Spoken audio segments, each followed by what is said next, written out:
Hi there. Welcome to Anonymity 1D. My name is Dave. I have type 1 diabetes. And that's my daughter, Brooke. My name is Susan. My daughter Mia has type 1 diabetes.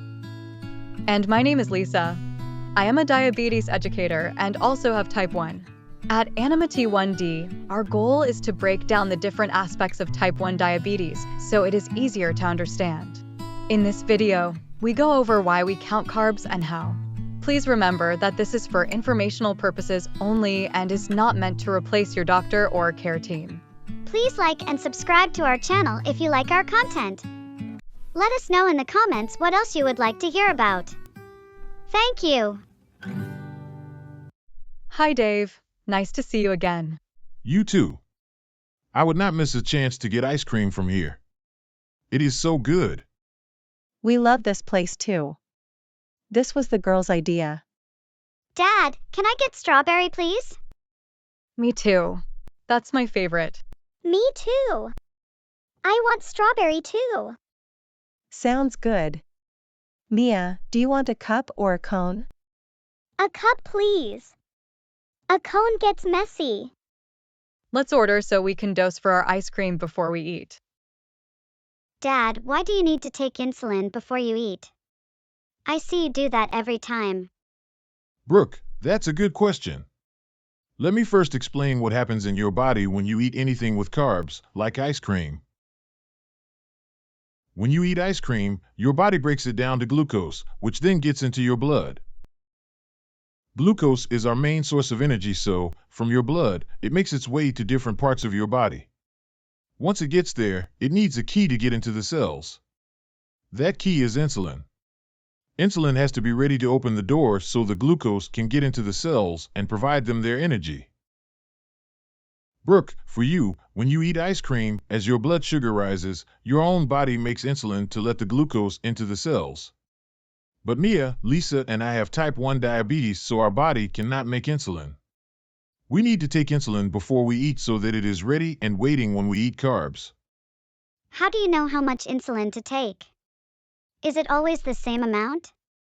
No, it is not always the same. We figure out how much insulin we need by using something called insulin to carbohydrate ratio.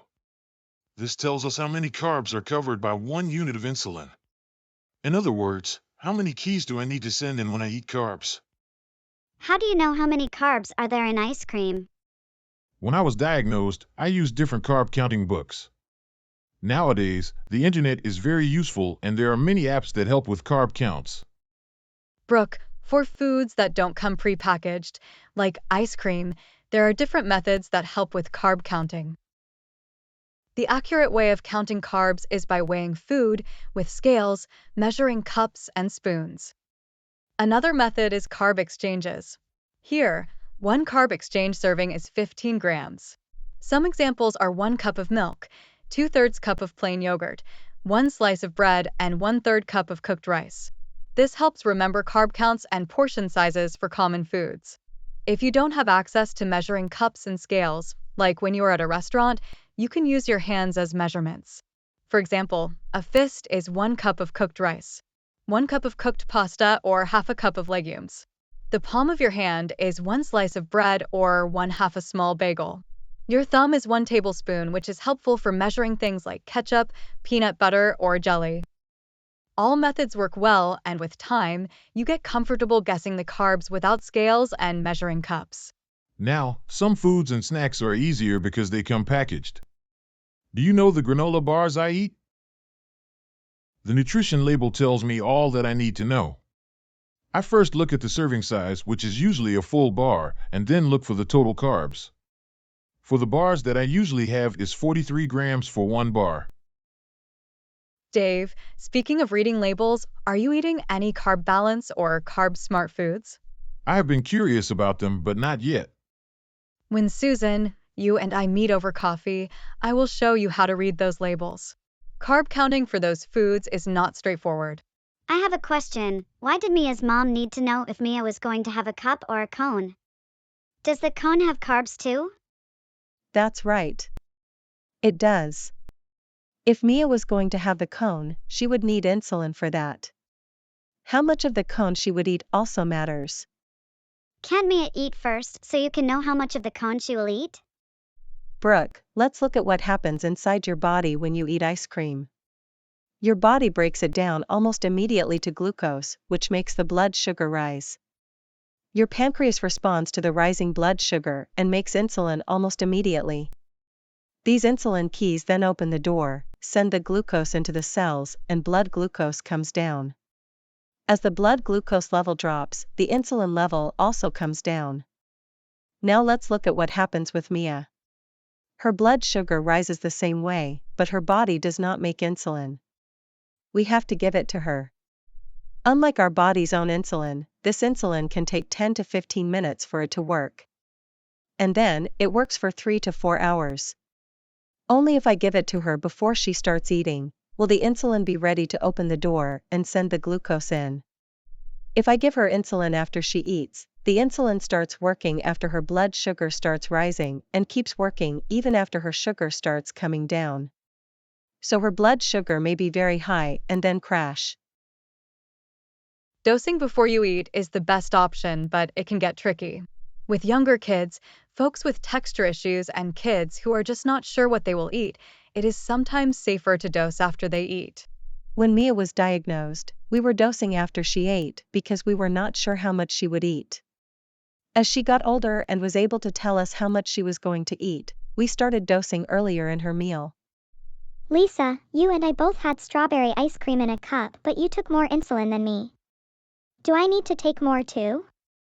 You don't need to take more insulin, Mia. That will change as you get older, though. Why would I need more? This is because of something called insulin resistance. Dave talked about the insulin keys opening the door so the glucose can get in. For younger kids, the keys work very well and the door opens easily, so they don't need a lot of the insulin keys. As you get older, the keys don't fit in the lock as well and the doors get harder to open. This is called insulin resistance. The dose of insulin that worked very well slowly feels like it is not enough and you need more to bring your blood sugar down. Why do we get insulin resistant as we get older? This happens because our bodies change and go through puberty. We make other hormones that make it harder for insulin to work. This happens to everyone whether you have type 1 diabetes or not, but because in type 1 we give insulin, the insulin resistance is more noticeable. So, for the exact same ice cream in a cup, you don't need as many insulin keys as I do. You know what is interesting? You may need a different carb ratio for breakfast, lunch, and dinner. Sometimes, you may need a different carb ratio for some foods compared to others. Now I understand why Dad, Lisa, and Mia need to take insulin before they eat, and why Mia needs to know what she is going to eat. And I get why my doses are so different from your dad's and Lisa's. That was good ice cream. Thanks, Lisa, for answering Brooke's questions so she can understand what I do better. We hope this gave you a better understanding of why we need to count carbs and how. And why we should try and dose before we eat as much as possible. Please remember that this is for informational purposes only and is not meant to replace your doctor or care team. Don't forget to like and subscribe to our channel. Let us know in the comments what else you would like to hear about. Thank you.